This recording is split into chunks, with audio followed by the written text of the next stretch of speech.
Uh, Welcome to NOCC's Digital Winter Series. This is our second session. I'm Jennifer McClendon. I'm with NOCC. I'm our Education and Mission Programs Manager. So how are all of you doing this winter?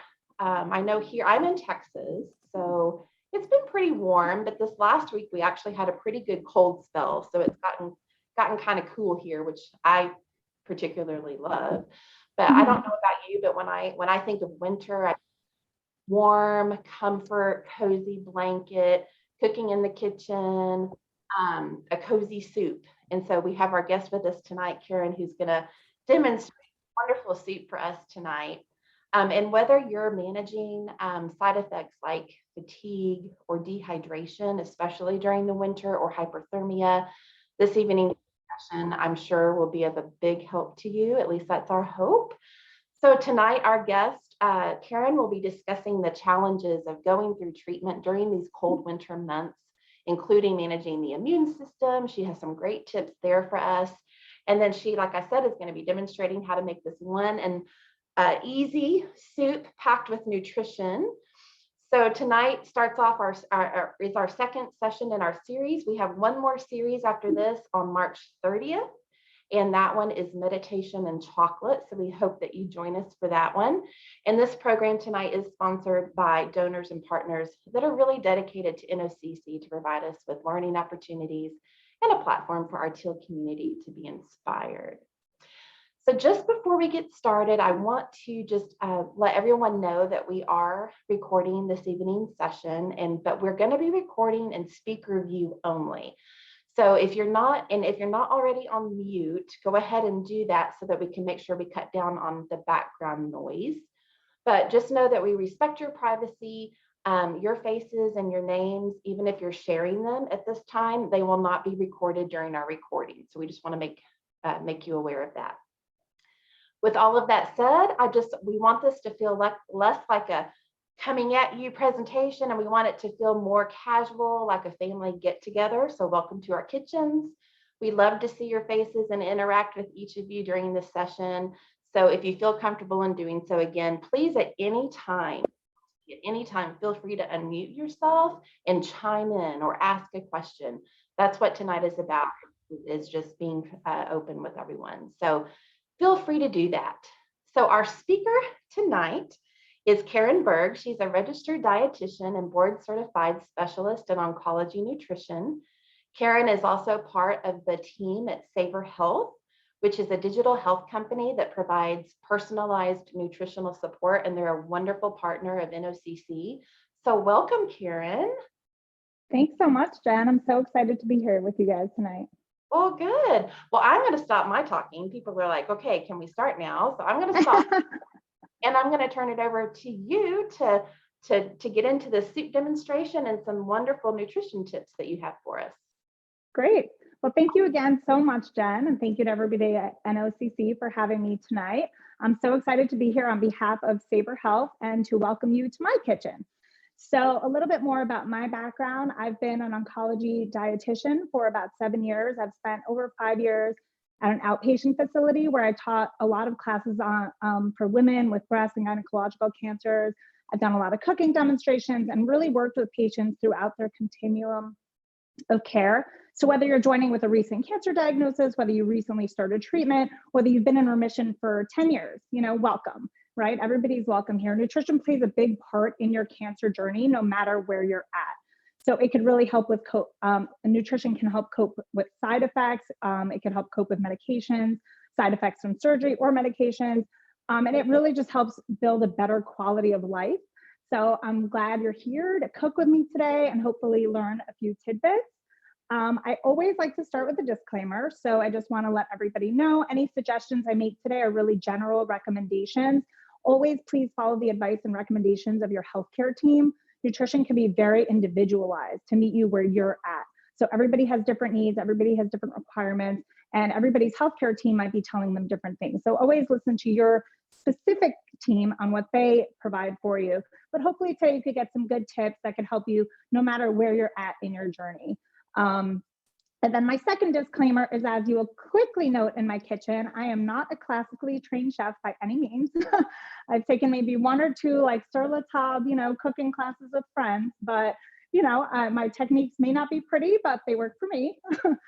So let's move on to the recipe that I chose, why I chose it. And the reason really is, I was telling the ladies at NOCC, sometimes I call myself a lazy cook, and maybe that's not the right word. Maybe I should call myself an efficient cook, because I really don't have time to spend hours in the kitchen, but I like to eat nutritious foods and feed my family healthy meals. But I'm a busy working mom, and I don't always have hours to spare to be in the kitchen. So of course, packaged foods have come a long way, and you could certainly find things in the supermarket that aren't terrible for you, and their list of ingredients isn't huge. But I find that when you cook for yourself, it's really rewarding. You know exactly what's going into your food. You could control the amount of salt, the amount of sugar, any kind of preservatives, and anything else you put in it, and you can make tweaks as you go. So if a recipe calls for something you don't like, you can tweak it. You could really make it be your own. And that's what I love about cooking, is kind of making tweaks and having fun along the way, to make it suit my needs for right here and right now. And I really think that helps on your journey as well, because some days, whether you're having different kinds of side effects, different foods may or may not sit well with you. Your taste changes might be going wacky. So things like that, it's always good to know that you don't always have to follow recipes to a T, and there's always ways to modify things and really make them your own. I always make a point to have a stocked pantry, a stocked fridge and freezer, because you never know what you're going to be in the mood for. So I chose this recipe based on some things that I always kind of stock in the house. It's warm, it's comforting, and it's things that you could always keep on hand. So anytime you want to make a warm, comforting, healthy soup, you're ready to go. And you don't have to worry about buying things. The worst thing is when you're in the grocery store and you think you're going to eat all these things this week. So you buy all this fresh produce, and then at the end of the week, you end up throwing it away because you didn't have time, or you just didn't feel like making that dish or whatever it is. So I like to utilize my freezer a lot. And in a little while, I'll tell you some things I keep in there. So today we're going to be making a white bean and butternut squash soup. Yum. So let's start by turning on our stove. Okay. And there is no laughing. I am not a good speaker. So if you see my blender explode on me here in the kitchen, there's no laughing. And also, I should tell you, there's two cameras for me. The Karen B is just my face. Hi. And then I also have another camera going. So if you want to double click close up of what I'm doing, you could always just double click on that little picture, and you'll be able to see more close up what I'm doing. So I hope that's helpful. So let's see. So I have it warming up just for a second. I was reading, actually, when I bought new pots and pans recently, that you should never put in anything unless the pot is hot. And I'm usually, again, I'm kind of quick, and I kind of just throw everything in. So wait for the pot to get a little bit warm, and then I throw in my oil. And I can't really see how many people are cooking with us, but yeah. How much oil is that again? It's just 1 tablespoon, just to kind of coat the bottom. We'll say that's 1. I don't know. Okay. Yeah, that's kind of something you don't need to measure. And just to get that hot, and then we're going to be putting in our chopped onion. So again, one of the ways I'm efficient, not lazy, is I use something like this. I like to use like an electric chopper. So I throw my onion in here, and it eliminates time and tears by chopping my onion for me. So if you have a little chopper, if you have a food processor, it just makes life so much easier. Or to make it even a step easier, I'm going to throw these in here so they can start sizzling. To make things easier, you could also already buy them chopped. I'm going to show you. So these, you just scoot them around the oil to get them. You want to cook these just a little while until they're translucent, and it'll start already smelling good, Jen and whoever else is cooking. So again, I might not have a fresh onion on hand, or I might have reached to the bottom of the drawer and realized I don't like the way that onion looks. Ta-da, freezer section, frozen chopped onions. So it just makes it so easy to throw into any recipe. It's just ready to go. And I think it's so nice to utilize like your freezer section. My freezer always has chopped fruits, chopped veggies, like onions or butternut squash, ground turkey, chicken breasts, fish fillets, any healthy leftovers. I store them in individual containers that I could show you. My fridge staples are usually like milk, eggs, low-fat cheese, Greek yogurt, butter, lemons, limes, garlic. Actually, let's add the garlic.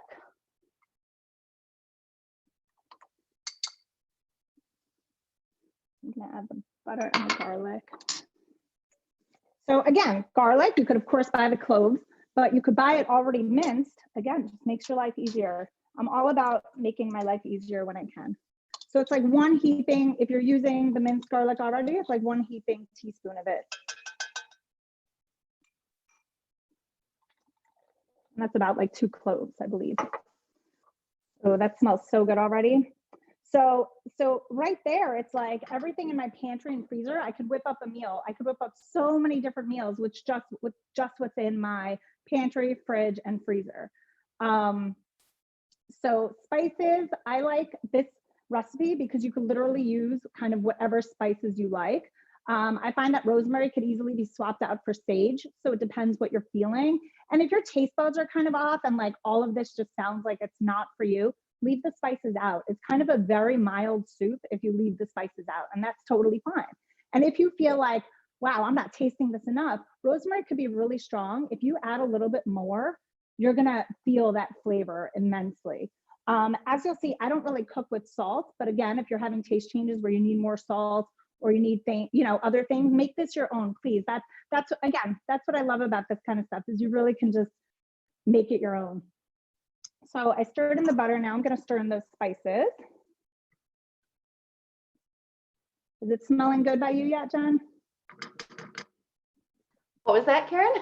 Is it smelling good by you yet? It is smelling good. I'm making a lot of noise, so I have myself on mute. No, that's okay. And tell me, can you say aloud how much of the spices? Of course, I'm putting a 1/4 teaspoon. Tonight I decided to use sage instead of rosemary because we just made a dish like a fish dish last night that had a lot of rosemary. So today I decided to use sage. I'm using a 1/4 of ground thyme, or it could be thyme leaves. It really doesn't matter. Okay. And a quarter of oregano as well. Okay. And again, spices are great to have fresh if you can. I can't tell you how many times I throw away little baggies of spices at the bottom of my vegetable drawer. I just threw away actually today sage leaves that were in the bottom of that drawer. Because again, with fresh produce, while it's great, if you're not using it within a couple days, it's food waste. This is smelling really nice. Smell good. Wow. Yeah, it's very aromatic.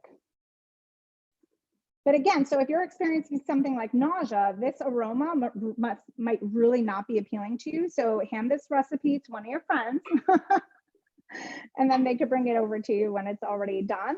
If that's not an option, keep your vent on really strong so that smell isn't coming up to your face.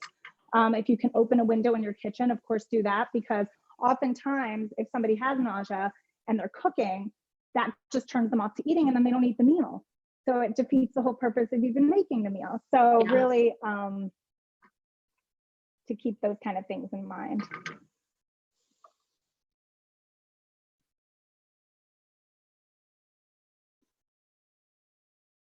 Okay, I'm gonna add 2 bags of frozen butternut squash.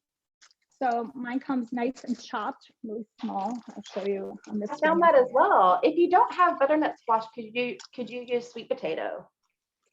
Absolutely, and you can even add sweet potato to this to make it sweeter. Anytime you're adding something like a potato, or if you wanted to use, if you couldn't find butternut squash in your freezer and you wanted to use regular squash, you absolutely can. I find it so laborious to cut a butternut squash raw. I think it's very difficult. It takes a lot of time and it's quite dangerous. So I really like frozen butternut squash for those reasons. But you can absolutely use a fresh one. You can use fresh potatoes. If you have leftover baked potatoes in your fridge, whether it's regular baked potato or sweet baked potato, you can absolutely put those in, and that's going to make it a little bit thicker, which is really nice. I'm mixing in the butternut squash, and I'm going to mix in my apple as well. Now, I thought an apple was very interesting. What does the apple do for the recipe? So to me, the apple adds sweetness. I find that butternut squash sometimes can be hit or miss. If you don't, it adds like a sweetness and a tartness, not to mention it adds a lot of nutrients as well. I actually pains me to get rid of the skin of an apple because it's so nutritious and it has so much fiber. But for this recipe, I got rid of the skin because I just didn't feel like the texture worked for the soup. The butternut squash and apple, they like marry each other really nicely. The two flavors just go really well. Have everything in there mixed nice. And the reason I mix it before I put any kind of broth or anything in is because I really want the flavors to kind of marry each other. And again, I'm not a classically trained chef. I don't know if this actually does anything. It works for me, and I think it tastes really good this way. It does smell really good. Oh, good. And I actually ended up using 2 small green apples because look how teeny my green apples were at the store today. So these were so little, so I used 2. So again, you know, you make it your own. If you want it sweeter, if you like that tartness from the apple, put in more apple. You know, it's really up to you with how you want to make it your own. But if you see in the other camera, it looks like I probably have like 2/3 apple to 2/3 as much apple as I have butternut squash. If I'm saying that right. So, and again, since this is the frozen butternut squash, you could see how it's already breaking apart. You don't need to spend that much time cooking it. Whereas if you had a fresh butternut squash, what I would say is you would cut it down the middle and then probably roast it for 40 minutes, then take it out, scoop out the seeds, and then take out all the pulp and put it in to make the soup, if you wanted to go that route. But of course that adds the cutting it down the middle, which isn't always so easy, even though it sounds like it. And it adds that extra 40 minutes, whereas, you know, not everybody has that. Okay, so now I'm gonna add my broth and bring it to a boil. Add my broth over here. So I'm giving it a mix because one of the things I always have in my pantry is actually chicken broth. Put that in there. So I always keep like the chicken bouillon powder. And the reason is, well, of course, if you're vegetarian, you can make this with a vegetarian stock. You can make it, you know, buy the already made. But I find that with those, again, I hate food waste. It like pains me. And so I might make a soup and only use half of one of those containers and then put it in the fridge. But those are only good for like 1 week after opening. So if I'm not making another soup with that exact stock or that exact broth, then that's going to go to waste. So something like this stays in the cabinet forever. And even though this is not low sodium, I get to choose how much water goes into it. So I get to choose how much I want to dilute it. So if it says 1 spoon per cup, I do 1 spoon for like 2, maybe 2.5, 3 cups. So I get to dilute the sodium that way because of course I don't want to make such a healthy soup and, you know, skyrocket the sodium because that's gonna defeat the purpose.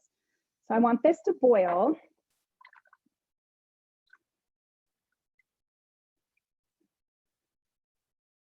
And while that's boiling,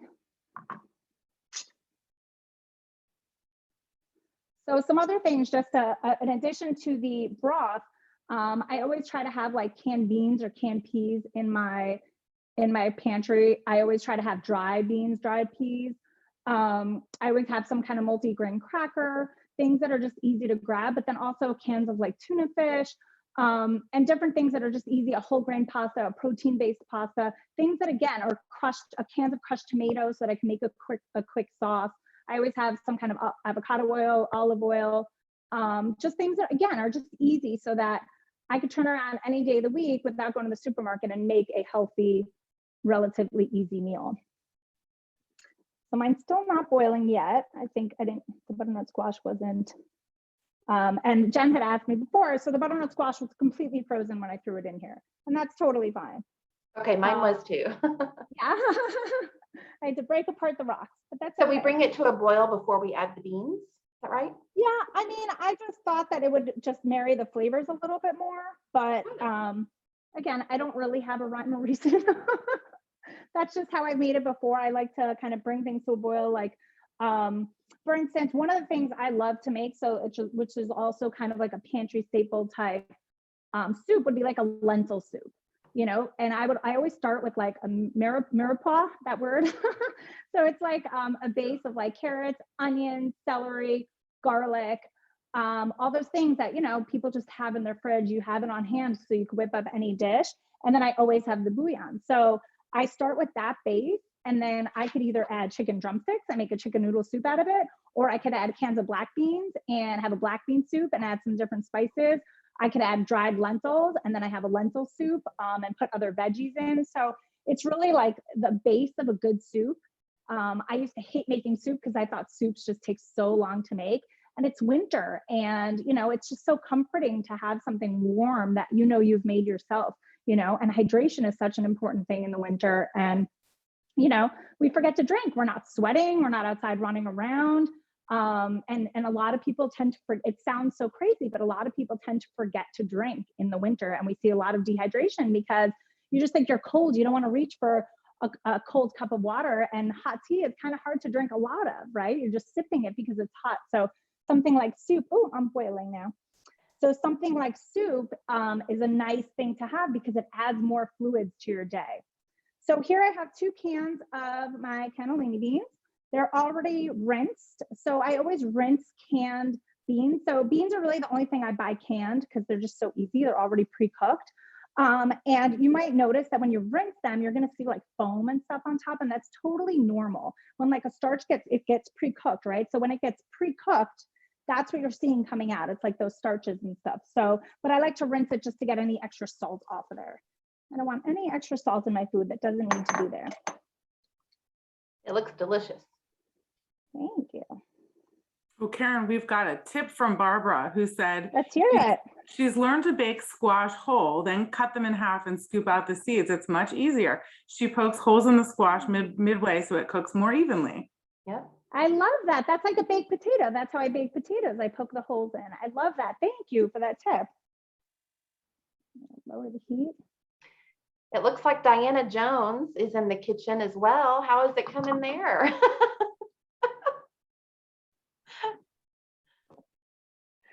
This is actually my first time with you guys, and I didn't know there was I'm just watching today. Great. Well, at least you're in your kitchen. That's awesome. Well, good. Thanks for joining us. Thanks for having me. Of course. Awesome. Karen, Jeff wants to know, could you use other types of beans for this recipe? So you can. The reason I chose, that's a great question. Thank you. The reason I chose white beans for this is, number one, they don't have that much of a flavor. So you get more of the flavor from the butternut squash and the apple. But I also chose it because I know with ovarian cancer, sometimes there's a lot of GI upset. So a lot of times people might have diarrhea, or they might have had surgery and now their whole GI tract is out of whack. And white beans really are one of the easier beans to digest. So that's actually why I chose the white beans. But you certainly, if you like a different kind of bean, there's no reason why you can't use a different kind of bean. I just wouldn't use something like refried beans. But, and then of course, if you're going to use dry beans, then you have to worry about soaking them before you use them. So again, any kind of canned beans should work for this, as long as you're not having any kind of GI upset. I didn't realize that white beans were easier to digest. That's good to know. Yeah. I mean, they still have your fiber and they still have your protein, and of course, your butternut squash, you're getting tons of fiber, you're getting tons of beta carotene, and of course, your apple, you're getting more fiber and more antioxidants and nutrients. So really, the brighter the fruit, the more you're getting out of it, or any of the produce, really. But yeah, you can absolutely, and even if you wanted to add other veggies to this, you could absolutely, again, depends how you're feeling today is really how you're going to modify this soup. But you could absolutely add for either frozen chopped spinach, or you could add chopped kale, fresh chopped kale, if you like that in there. So there's different ways that you could make it your own. And while this is cooking, I just want to share also just some other pantry staples. I know I was mentioning like the bouillon and the dried beans and the canned beans, but also things like nuts are just a great thing to have on hand, not necessarily for cooking, but just to snack on. In these winter months, especially in times of COVID, a lot of us are finding ourselves just stuck at home. So it's really important to have a stocked pantry. It's really important, again, for that fridge, freezer, and pantry to be your best friends. You don't want to have to avoid the kitchen because you're scared you're going to reach into the cookie jar. Not that there's anything wrong with that. I believe in everything in moderation. However, it's always good to stock yourself well so that you have energy and you eat for fuel, right? And find foods that fuel your body. So I really like things like nuts. And I always recommend for people to buy their favorite nuts and their favorite dried fruit in like bigger packages and in like bulk sizes. And then you make your own trail mix. So you either get your own little Tupperwares or your own little baggies, and you make your own trail mix. So that way you're not getting that trail mix that has the M&Ms in it, even though it's delicious, but you're getting something that that you could feel good about what's going in there. Because oftentimes I'll get a trail mix and like, I personally don't like banana chips. I just don't like them. I love whole bananas, but I just don't like banana chips. And I find myself just picking them out, and it like loses its enjoyment, right? If you're finding things. So this way you find your 3 favorite nuts that you love, you find 1 or 2 dried fruits that you love, and you make your own trail mix. And also, I mean, companies charge you more when they're pre-packaging all those little baggies for you. So that's just a nice tip to be able to make that your own. I love having nut butters on hand. I think those go great with a whole grain crackers, whole grain bread. You can even put them in smoothies and make yourself protein shakes. So whether it's almond butter, cashew butter, peanut butter, all those things are really nice to have on hand. And again, long shelf life. And I always try to keep on hand some kind of a protein powder. You just never know when you're not going to be in the mood to cook or have time to cook. And especially if you're having nausea, or if you're having any kind of GI issues, sometimes drinking something can just be more soothing and just feel better. So I like having some kind of protein powder that I can mix with, Greek yogurt and some fruit. And right there, that becomes like a nice bulky meal. If you don't add all those things that add extra calories, it's just like a snack. But once you've made it, hearty enough, it could become in place of a meal. Couple questions, Karen. Sure. You were just talking about protein powders. Are there types of protein powders that you would or wouldn't recommend? Yeah, so I tend to tell people whey protein powder, any kind of whey protein powder would be your best bet. I would stay away from anything that has like a soy protein isolate. Soy in its whole forms is deemed safe for any kind of cancer survivor, but soy in its broken down forms and in its isolate forms, it's kind of mixed research about it. So I would stay away from like a soy protein isolate, but a whey protein or a pea protein would both be fine. And you could get unflavored kinds and put them in something like this soup to add extra protein, or put it in your oatmeal, or put it in, some kind of a casserole. Or you could get the flavored kinds, and then it's just much easier, and you just have to mix it with some skim milk and you're good to go. So if we were to add, you're saying that we could add a protein powder to the soup Sure. for protein? Really? Okay, Sure. I never would have thought. Why not? Yeah. Yeah, I've had people add it to oatmeal, if like they can only stomach carbs. Sometimes carbs and like nice heavy dishes are the only things that kind of sit well. So you can add, a scoop of protein powder to any of those kind of things. You have to like the protein powder. I would start with a little bit, make sure you don't mind the flavor of it, and then go from there. But yeah, any kind of whey protein or pea protein, I would think should be okay. Karen says she likes, another Karen says she likes red lentils in a soup like this. They cook quickly and sort of melt into the soup and are very digestible. She's also with you on your kale suggestion. She frequently adds kale to soups. She also said, consider batch cooking and freezing extras, which I know you were going to touch on later. 100%. So Karen knows actually, what's up. yeah, exactly. Karen, I totally agree. And I love red or yellow lentils because they break down and they make it a creamy soup without any cream in it. They're excellent. Karen, maybe it's in our name, but I'm totally with you on that. I love lentil soup. I find it to be so hearty and just like, and I either make it as a side or I make it as a soup, but even green lentils, brown lentils, they cook pretty quickly too. And my lentil soup, I can never recreate the same lentil soup because I always play with it. So I always love putting bell peppers in it. And sometimes I literally sit there and I'm like, I need every color of the rainbow in here. What can I put in here that's blue or whatever, because it just looks so pretty. So I do red peppers, orange peppers, yellow peppers. I do my carrots, my celery, my onion, and then I'll put different colored lentils because some of them break down so nicely and then some of them keep their texture and it's really good. So I have these little, this one had the butter in it, but these little kind of glass dishes that when this is done and we're completely done with it, you freeze it in this little dish. Since it's glass, you don't want it to break. So I don't put the cover on it. I let it freeze and then I'll let it freeze overnight. And then tomorrow morning I will cover them all and they're good to go. You could also freeze it in a Ziploc freezer bag, little Ziploc freezer bags, and then you could freeze them flat. So if you don't have as much room, that's another thing you could do. And then you just cut it open and throw it in a pot. That's great.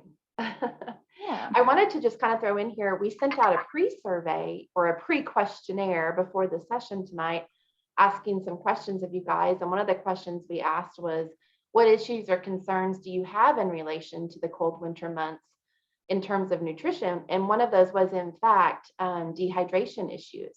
So this person is saying that they have been very dehydrated due to their treatment, and that they set this up perfectly as well, that they've been eating more soup because water just isn't sitting well for some reason with them. So I love that we're doing this tonight because it is a great way to get that hydration.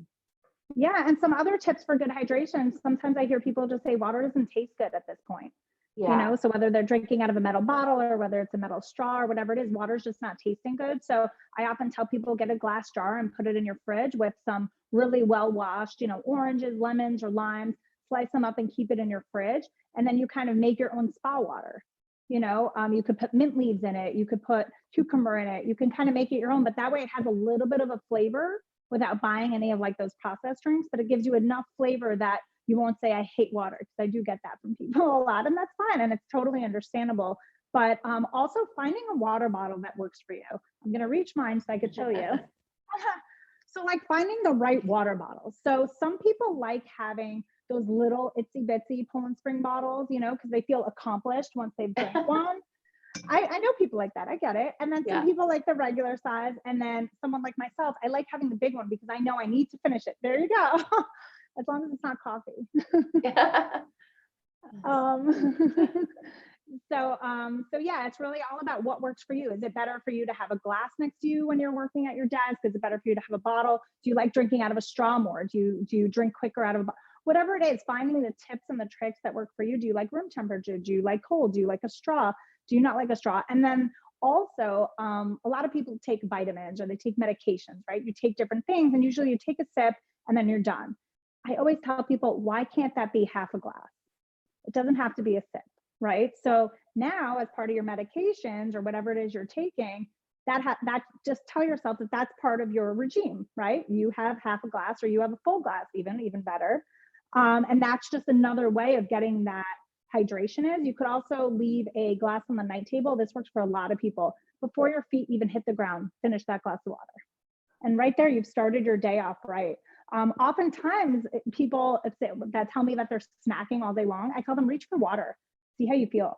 Because oftentimes you're snacking because you think you're hungry, you might be thirsty.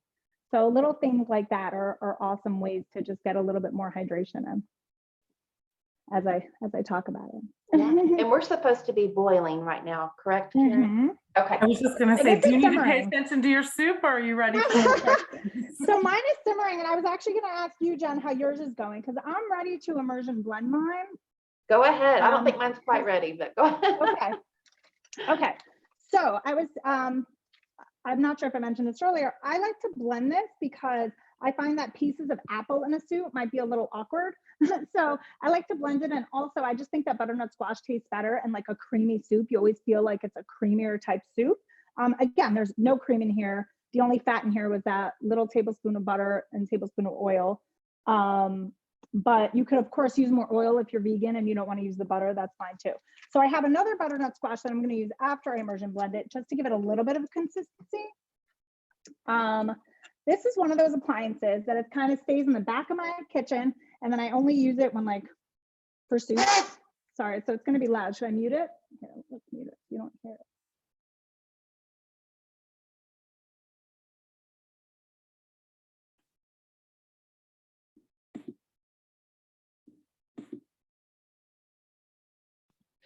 We should have some blending music. I don't have an immersion blender, but I do have a Vitamix, but that would be way too loud tonight. So I love how you can see in this other camera her pot of soup. That's awesome. It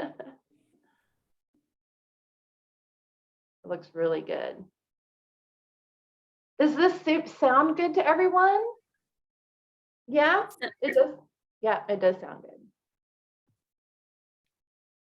And I love the idea, like she said earlier, that it's really easy on the stomach for any of those that might be having some issues there.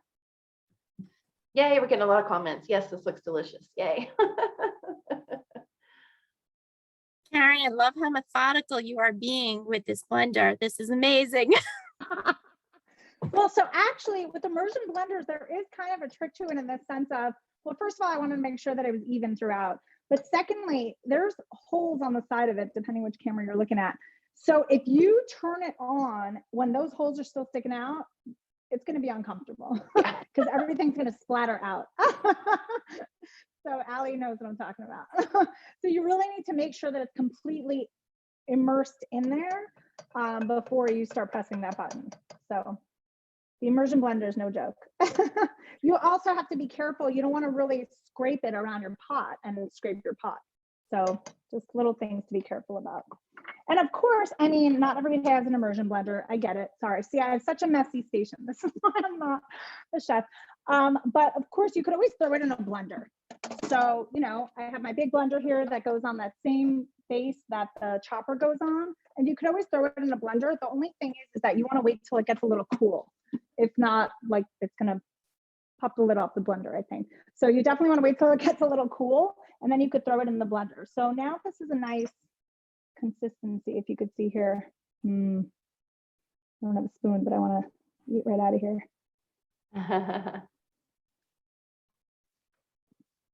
And you see how creamy it looks, and there's no cream in it. Another soup. Oh, another favorite soup, yellow split pea soup. It also gives you this thick, creamy, amazing soup without any cream, without any fat. Okay. I don't even put butter in that one. I do the same start with the carrot, celery, onion, garlic. And then I do the chicken bouillon. I pour hot water and I just coat the yellow split peas, and that's it. You just let it cook, and it becomes like a bisque, and there's no fat in it whatsoever. So if you could tolerate that, I would have loved to make that, but I feel like some people tolerate peas and some people don't. So I wanted to make something a little bit more that everybody can tolerate. So now that this is like, are you able to bring a scoop? Are you able to bring a scoop up closer to the camera? Sure. I'm gonna put this in first. Okay. So, and the reason I do this is because I like having chunks of butternut squash. You don't need this. It's just a little extra. And then I'm not gonna blend it again. So now you have some nice chunks in there, and I'm gonna, let me grab a spoon. We do have some questions coming in, Karen. Please. Yep. Questions and comments. I know you are a nutritionist, so I know you're qualified to answer this question. You mentioned about when we were talking about protein powders, you said to avoid soy, and someone has asked, are you saying that we should not be drinking soy milk during recovery? Great question. Soy milk is totally fine. Whole soy products, the research shows, so anything I'm telling you is usually based on research. I don't, it's not based on blogs, but so this is your job. So whole forms of soy have been deemed safe and actually have a protective value to them. So that whole forms of soy would be your tofu, would be edamame, would be soy milk, or any kind of soy yogurt. Those are fine. So when I talked about the processed soy, it's more like chicken nuggets that are not chicken, or the hot dogs that are not hot dogs. Like that kind of stuff is more so, or the protein isolate that's in bars or in those kind of shakes. Because there's a lot of, I think, there's a brand out there that has like those juices, but then they have protein juices and they have a soy protein in there. I'm not saying it's harmful. The research definitely doesn't say it's harmful, but the whole forms of soy are definitely safe. The other ones are questionable. That's all I would say. So soy milk gets a thumbs up. Absolutely. Yep. And if you can't do dairy, almond milk is fine too. Rice milk is fine too. Oat milk is fine too. But I will say soy milk is the only one that's comparable to dairy in the 8 grams of protein a glass. So dairy milk, cow's milk has 8 grams of protein a glass, so does soy milk. But your almond milk, even though it's almonds, you would think it's more. It's like 3 or 4 grams a glass, depending on the variety. Orgain makes an almond milk that they have added pea protein to, and that one has 10 grams of protein. Okay. Back to beans. So you talked about rinsing your cannellini beans. Would you recommend rinsing all types of beans? And I think you would say, dried and canned before you use them. Correct. Yep. I tend to rinse all of them. Yep. And I actually rinse my quinoa before I cook it as well. Okay. Good to know. Just because it sits around in dusty bins before you get it. Yeah. And it has a really different flavor. I actually made it in a rush pretty recently, and I was like, why does it taste so different? And I swear, I just don't think I rinsed it. The quinoa, not the beans. So yeah. You also talked about nut butters as a great additive to smoothies and protein shakes. Are there nut butters that you think are healthier or better for you than another? Almond, cashew, peanut? I think it's whichever one you like. They're all going to provide healthy fat. They're all going to provide fiber and protein. I would just try to go for a more natural variety. So you don't want salt to be the first. The only thing in there you want is really that nut. So the ones that say like they don't separate and they stay creamy, like they should separate. It's a fat. So you want something that is going to separate, that you're going to then mix together and have your delicious nut butter. Those creamy ones, they're made creamy because they have a lot of preservatives in them. And, there's a time and place for everything. Depends what you're looking for, but I would go for the more natural, the better. Makes sense.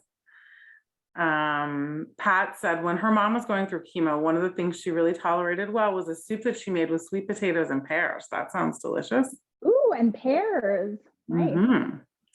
And Sheila has Can she asked, share that? Can she share that recipe? oh, maybe, I don't know. I don't Yeah. know if she wants to type that in there. And let's see, Sheila asked, how can you make the soup thinner if it's too thick? Excuse me, sorry. I would do either less beans or more broth. I was actually going to say if you want it thicker, you could do less broth as well. So really play with that broth and see what works. And again, that's why I like having something like the powder, the bouillon powder, because then you can play with it and alter it as needed and not just like, oh, I only had that one container and now I want it thinner. What am I going to do? I mean, you could certainly just water it down. There's no harm in that. Good one. Oh, Kenya has a recommendation that I think you'll like, Karen. She said she likes to use bone broth. Ooh, yeah. I know a lot of Absolutely. people like bone broth, and it's a way to get a little bit more protein and nutrition into your soups if you're not feeling so appetized. Absolutely. Absolutely. And that's something you could keep in the freezer, so you could keep it in these little ramekins or in little Ziplocs so that if you need it, it's ready to go. Hey, sounds good. So where are we with the soup? Is that pretty much it? So my soup is done, but Okay. I do want to talk to you, since we're talking about recipes, this might be a good little segue for me to talk to you a little bit more about Ina. Because as you guys are talking about recipes and as you guys are talking about beans and what you could do to alter different recipes and what works for some people, what doesn't work for others. So as John said at the beginning, I work for Savor Health. And Savor Health has the intelligent nutrition assistant called Ina. So if you're looking for any more recipes, any tips, anything you're going through that's nutrition related, you could always ask Ina, our intelligent nutrition assistant. So you can go to find Ina and to register, you would go to the NOCC website and under programs and resources, it's listed under self-care and you would see a link. And if you have a paper and pen, I can give you the link now as well. It's add NOCC.savorhealth.com. So it's ADNOCC.savor, SAVOR health.com.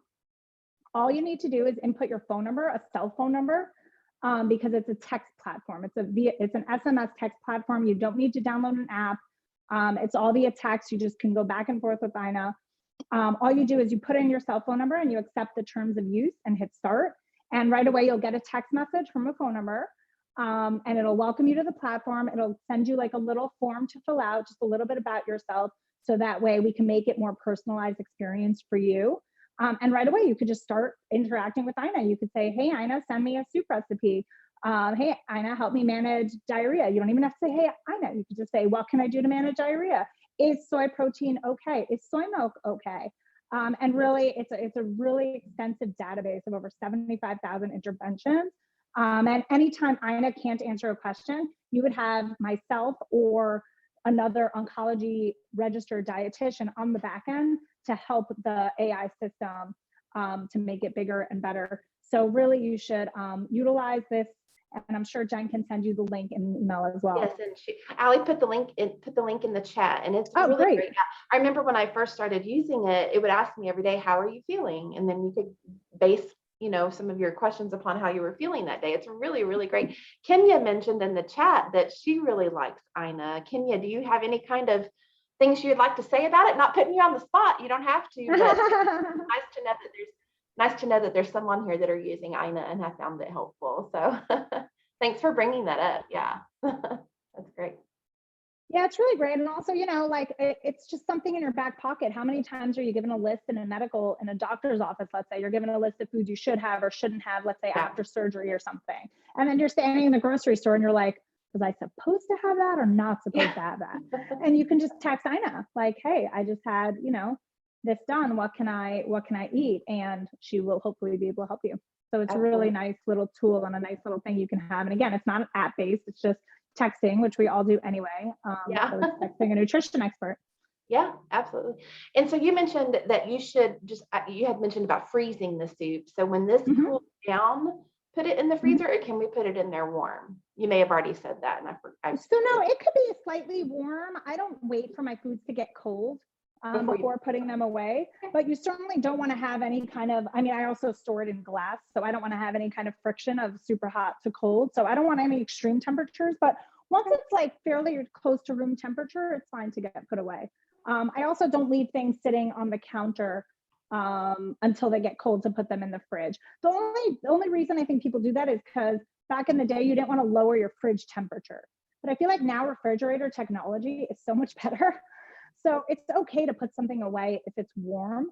The only thing I would caution is I wouldn't want any extreme temperatures going back and forth. I caution more so for food safety, right? I don't want this sitting out with the fire off, although the fire's still on. I don't want it sitting out for too long and then hitting room temperature and then maybe getting harmful bacteria. I would Yeah. rather put it away sooner rather than later. So that's Well, a big it caution. looks delicious sitting there on your Thank you. stove. Thank you. I'm gonna stop And if this. I can do it, anybody can. It's really easy, and it I smells was just gonna say, Jenny, you tell us you're not a cook, but I just watched you cook along. I wish I had an immersion blender so I could try it, but it does smell really, really good. I mean, you could really taste it. There's really no reason. Honestly, for me, it was just more like, I don't know, chunks of apple just didn't sound appetizing in my soup. But yeah, so I would, like I said before, I would just freeze it in these little kind of Okay. containers, but don't freeze it sealed because you'll crack the glass Okay. because it's going to expand when it freezes. So if you're going to freeze it, you freeze it without the lid and then you put the lid on once it's already frozen. Great. And then when I defrost it, equally important, Oh, yes. you could either just dump this whole thing. I like let it defrost just a little bit on the counter for like half hour, whatever. And then I just dump it in a pot with either a little bit of extra broth or a little bit of extra hot water. And right there, it just comes undone. If you need it to be quicker, you could throw it in the microwave with a little bit of water and it'll come undone that way. So I do that with my pea soup, with my lentils, with my chicken soup, all of that. I just take these little things and I have a perfect little lunch. Yay. And easy. Well, thank you so much, Karen, for sharing this with us tonight. I thought that was a lot of fun, very informative, lots of great tips. And thanks for sharing your expertise with us tonight. We really appreciate it. So we might have a few other questions. Allie, if you want to stop the recording, feel free to go ahead and do that so that if anyone does want to come on the screen and chat with us in the kitchen, or if you have any questions for Karen while she's here, we can go ahead